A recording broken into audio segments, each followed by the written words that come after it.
Hi dear students, welcome to all for today's social class. In previous class we learned about meaning of sources, meaning of history and types of sources like literary sources, among them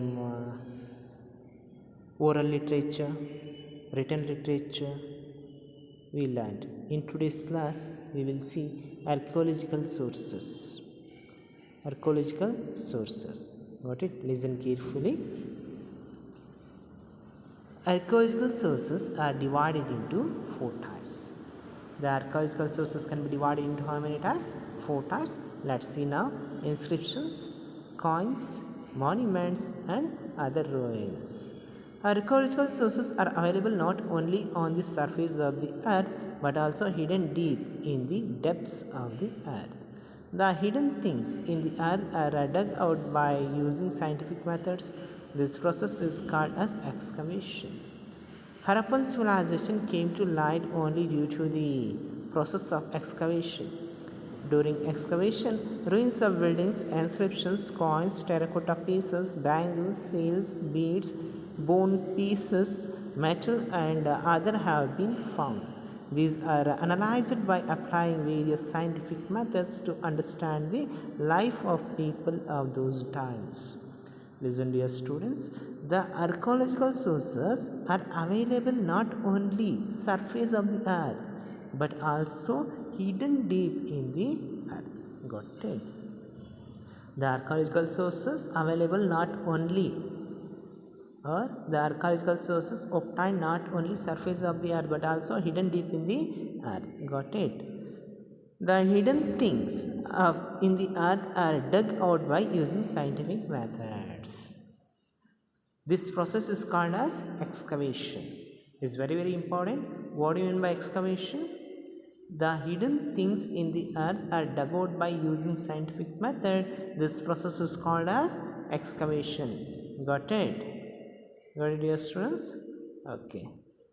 Harappan civilization came to light only due to the process of excavation. During excavation, ruins of buildings, inscriptions, coins, terracotta pieces, bangles, seals, beads, bone pieces, metals, and other have been found.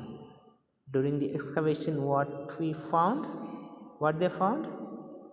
During the excavation, they found ruins of buildings, inscriptions, coins, terracotta pieces, bangles, seals, beads, bone pieces, metals, and others. Got it? Let's see now inscriptions.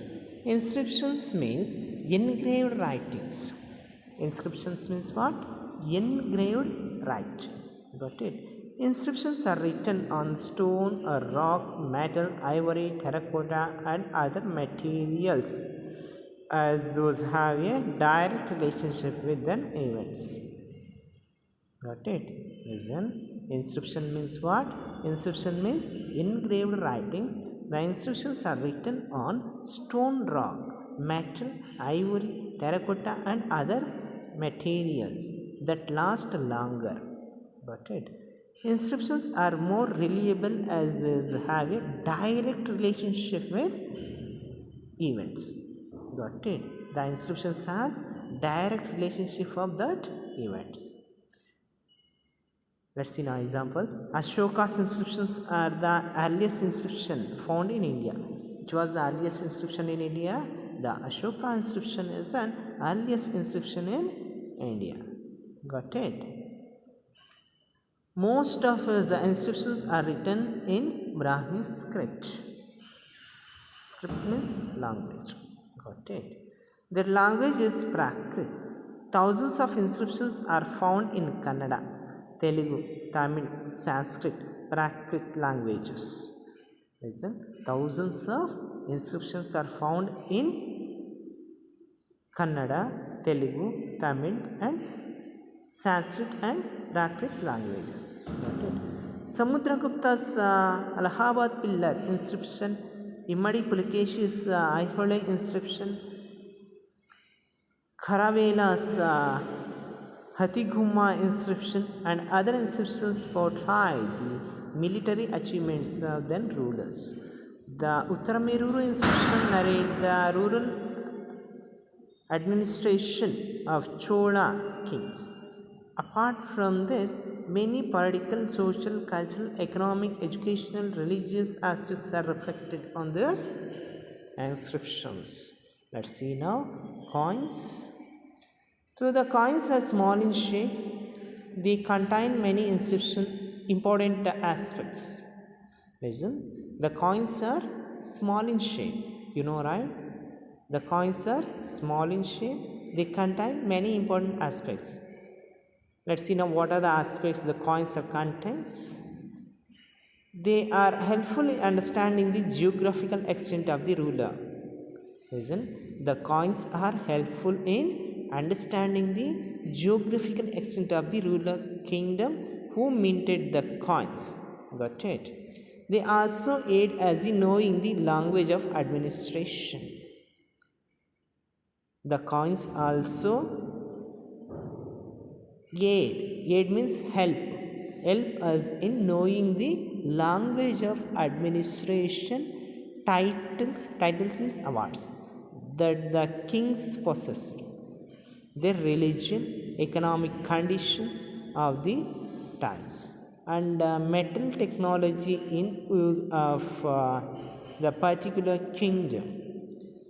Samudragupta had minted 7 different types of gold coins. Listen, the Samudragupta was minted 7 different types of gold coins.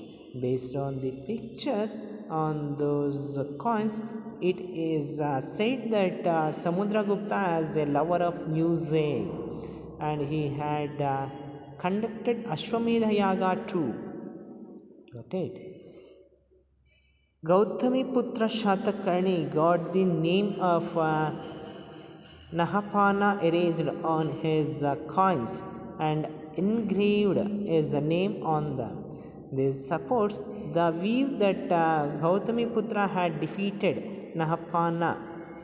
The availability of Roman coins in Bengaluru proves that the fact that this region had trade link with Roman 2000 years back. Okay, let's see now monuments. Got it. Monuments are major sources to write history. The monuments are the major sources of to write history. Got it. What are the monuments? Listen.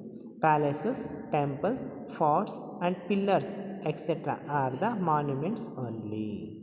Got it. The monuments are the major sources of write history. Palaces, temples, forts, and pillars are the monuments, are considered as monuments. Got it? Let's see. Mehruli's iron pillar and Virupaksha's whispering gold gumbas are the evidence of the maturity of the science and technical knowledge. Shahjahan's Taj Mahal tells the story of love. Chittor's Vijayastamba means victory pillar tells the victory of Ranakum. The cave pictures and engravings of Elephanta, Ellora, and Ajanta narrate the mastery over painting and sculpture during that time. The temples of Aihole and Pattakadallu explain the evolution of Indian temple architecture. The monuments of Nalanda and the architecture of madrasas built by Gawan in Bidar narrate the importance given to education during those times. The fort of Srirangapatna explains the accomplishments in the area of defense technology. The monuments throw light on the contemporary religious aspects, technology, economic growth, scientific knowledge, and creativity achieved. Got it, dear students? In this paragraph, you should keep in your mind meaning of monuments and examples of monuments. That's it. Okay. Let's see now other ruins.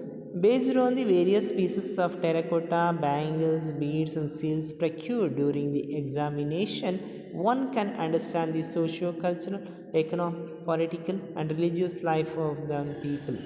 Not only this, one can also understand the food habits and pattern of business of those days or those times. By applying carbon 14 dating procedure on the biological ruins, means dead animals, birds, and trees found in their sites, one can arrive at the accurate period of the ruins. Buddha stupas came to light during excavation at Sannati in Yadagiri district and Rajagatta of Doddaballapura Taluk in the excavation conducted at Arikamedu and Pattanam in Tamil Nadu. A large number of evidences were found that speak of commercial contact between South India and Romans. Like this, the remains found at excavation tell many things that were lost over the period of time. Got it, dear students? In case if you have any doubts, you can call and ask. Okay. Now today's homework is see in first mind question number 6, 7 and 8. Question number 6, 7 and 8. Is in 3 questions is an homework for you. Find the answers and write and send it in group within a time. Got it? Don't neglect, dear students. Write homework properly and send. In case if you have any doubts, you can call and ask at any time. Surely I will clarify your doubts. Got it, dear students? Okay. Thank you. Thank you one and all. Have a nice day.